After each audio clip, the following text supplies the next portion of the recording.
ओम शांति। अनुभव गाथा इस पुस्तक में आज जो हम अनुभव पढ़ने वाले हैं उस अनुभव के आधार पर वीडियो के अंत में आपसे एक सवाल पूछा जाएगा जिसका उत्तर आपको कमेंट्स में देना है।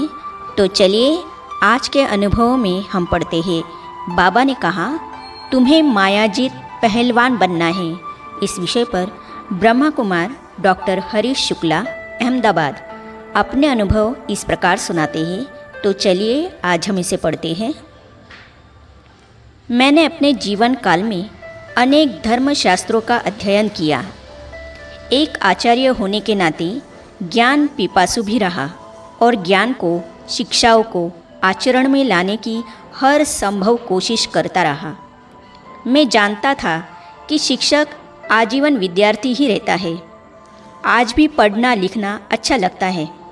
समय के साथ परिवर्तित होती परिस्थितियों ने बहुत कुछ सिखाया है जो सामाजिक पारिवारिक जीवन में काफ़ी उपयोगी रहा, किंतु फिर भी कुछ खालीपन सा महसूस होता था और यह खालीपन ही मुझे इधर उधर भटकाता था। यह भटकना अंततः तब समाप्त हुआ जब मैं प्रजापिता ब्रह्मा कुमारी ईश्वरीय विश्वविद्यालय से जुड़ा। इस संस्था से जुड़ने पर समझ में आया कि यह खालीपन आत्मा को पवित्र स्वच्छ बनाने का था और यह कार्य परमात्मा के सिवाय कोई भी नहीं कर सकता है। यही आकर मेरी बुद्धि आईने समान स्वच्छ हो गई और मुझे अतीन्द्रिय सुख की प्राप्ति हुई। उत्तर गुजरात के पाटन शहर में सन 1973 में ईश्वरीय विश्वविद्यालय का सेवा केंद्र खुला था। कुछ भाई बहनें मुझसे मिलने आए और कहने लगी, हम चरित्र निर्माण की आत्मा परमात्मा की बातें बताएंगी, आपका सहयोग चाहिए। मैंने उनके साथ मिलकर सेवा के कार्यक्रम बनाए और फिर संपर्क बढ़ते बढ़ते मैं भी अभिभूत होकर ज्ञान में चलने लगा। गुरु का व्यक्तित्व समा गया ब्रह्मा बाबा के व्यक्तित्व में। एक बार कुछ भाई बहनों ने मुझे परिवार सहित पाटन सेवा केंद्र पर आमंत्रित किया। सेवा केंद्र की बहनों ने चित्रों द्वारा ज्ञान समझाया। परिवार के लोगों को ज्ञान बहुत अच्छा लगा। वे कहने लगे, हमको प्रतिदिन सेवा केंद्र पर ले चला करो। मैं युगल को लेकर जाने लगा। उनको मुरली क्लास में बिठाकर मैं बाहर दोस्तों के साथ बैठता था।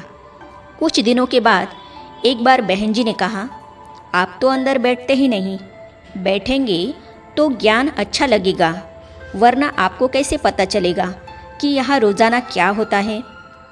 बहनों के स्नेह और टोली अर्थात प्रसाद के आकर्षण में मैं क्लास में बैठने लगा और रोज़ मुरली सुनने लगा। कुछ समय के बाद सेवा केंद्र की निमित्त बहन ने कहा, मधुबन घर से बुलावा आया है, आप वहाँ जाएंगे तो ज्ञान के गहरे राज स्पष्ट हो जाएंगे, आत्मा भी पवित्र हो जाएगी। अगले दिन आबू जाने वाला था। तभी मेरे गुरु के शरीर छोड़ने की तार मेरे घर पर आई। मैं बहुत परेशान हुआ कि कहाँ जाऊँ, क्या करूँ। रात को नींद भी नहीं आई।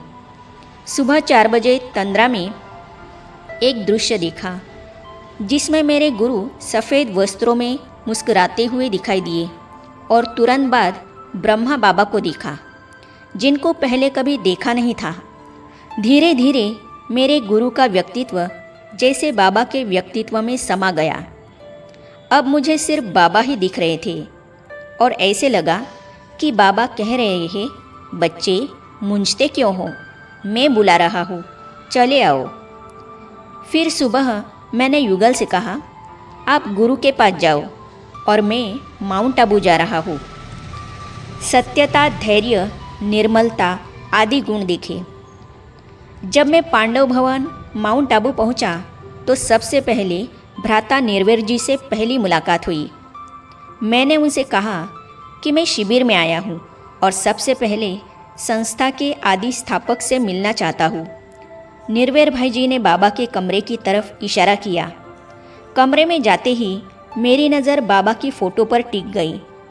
आश्चर्य करते हुए मैंने मन में कहा, यही बाबा तो आए थे कल मेरे सपने में। फिर मैं वहीं बैठ गया और बाबा में खो गया। 1 घंटा कैसे गुजर गया पता ही नहीं चला। भ्राता निर्वेर जी ने आकर कंधे पर थपकी मारी और कहा, आपको तैयार होना है, क्लास अभी शुरू होने वाली है। तब मुझे लगा कि मैं कहीं गया हुआ था और अब फिर लौट आया हूँ। फिर क्लास में गया जहाँ सिर्फ 5 लोग बैठे थे। पढ़ाने वाले थे मनोहर दादी जी, शांतामणि दादी जी, निर्वेर भाई जी तथा 2 अन्य। मनोहर दादी जी ने इतनी निष्ठा से पढ़ाया कि मैं गदगद हो गया। पहले दिन मैं निर्वेर भाई जी के साथ बैठा, दूसरे दिन मैं मनोहर दादी जी के साथ बैठा। बहुत प्रश्न किए, दादी जी सुनती रही। फिर कहा, शास्त्रों के ज्ञान में मैं हारी, आप जीते। फिर दादी जी ने पूछा, आपने इतने शास्त्र पढ़े हैं, जिसे ऐसा जीवन बनाया, और हमने बाबा के ज्ञान से ऐसा जीवन बनाया है, बताइए दोनों में क्या अंतर है? मैंने कहा, आकाश पाताल का अंतर है। मैंने उनमें सत्यता, धैर्य, निर्मलता आदि गुण देखे, जिससे ज्ञान में मेरी रुचि बढ़ी। उन्होंने मान सम्मान भी बहुत दिया, इससे मुझे काफ़ी अच्छा लगा। विचारों में आया बदलाव। जब मैं बाबा से पहली बार हिस्ट्री हॉल में मिला तो बाबा ने मेरे से हाथ मिलाया और बड़े प्यार से टोली खिलाई। कुछ समय तक दृष्टि देते रहे, फिर कहा, पाटन से आए हो? वो तो पहलवानों की भूमि है, तुम्हें भी मायाजित पहलवान बनना है। मुझे महसूस हुआ कि स्वयं भगवान से हाथ मिलाने के बाद अब कुछ पाना बाकी नहीं रहा, सिवाय उनकी प्रत्यक्षता के। इसके बाद राजयोग द्वारा जो आंतरिक शुद्धि हुई तथा विचारों में बदलाव आया, वो काबिले तारीफ़ है। इसने मुझे बहुत आकर्षित किया। मुझे परमात्मा के अवतरण की बात भी बहुत भा गई। इतने स्पष्ट रूप से परमात्मा के अवतरण की बात कोई नहीं बताते, क्योंकि किसी को परमात्मा मिले ही नहीं है। मैंने अनेक संस्थाओं में भगवान को खोजा, पर यहाँ स्वयं शिव बाबा ने अवतरित होकर जो अपना परिचय दिया है, वो कहीं नहीं है। आत्मिक स्थिति में स्थित रहकर भगवान को याद करने की बात बिल्कुल नहीं है, और फिर उससे हमारे विकर्म नष्ट होते हैं, ऐसी गारंटी और कौन दे सकता है सिवाय परमात्मा के। इन बातों ने अनोखी छाप छोड़ी। मेरी लौकिक बेटी भावना, अर्थात जिसे दादी दीदी प्यार से भवानी कहते थे, उस समय लौकिक पढ़ाई पढ़ रही थी और ईश्वरीय ज्ञान में भी चल रही थी। दादी जी ने उसके लिए मुझे कहा, इसको विदेश सेवा के लिए भेजते हैं।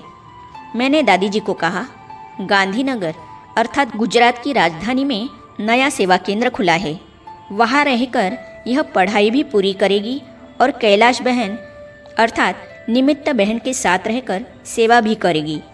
दादी जी ने तब यह बात मान ली। आगे हम पढ़ेंगे 1 की जगह 5 का समर्पण। तो इन अनुभवों को हम पढ़ेंगे अगली कड़ी में। तो ये जानने और पढ़ने के लिए इस चैनल को सब्सक्राइब करने के साथ ही साइड में जो बेल आइकॉन है उसे भी क्लिक कीजिए, ताकि आने वाली सभी वीडियो और अब तक की सारी वीडियो आप तक पहुंचती रहेगी। आज के अनुभव से आज का प्रश्न है, शास्त्रों के ज्ञान में मैं हारी, आप जीते, ये किसने कहा? ऑप्शन है ए शांतामणि दादी जी, बी मनोहर दादी जी। तो आपके सही जवाब कमेंट्स में अवश्य लिखेगा। ओम शांति।